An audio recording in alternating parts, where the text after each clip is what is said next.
Selepas lebih 25 tahun, tiada lagi caj RM1 dikenakan ketika mengeluarkan wang tunai di mana-mana mesin teller automatik ATM atau mesin kita semula pintar SRM.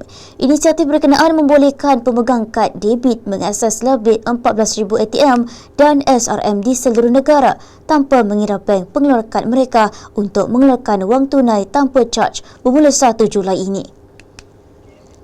Pengumuman itu dibuat secara bersama oleh Persatuan Bank di Malaysia (ABM), Persatuan Institusi Perbankan dan Kewangan Islam Malaysia (IBIM) dan Persatuan Institusi Kewangan Pembangunan Malaysia (ADFIM) hari ini.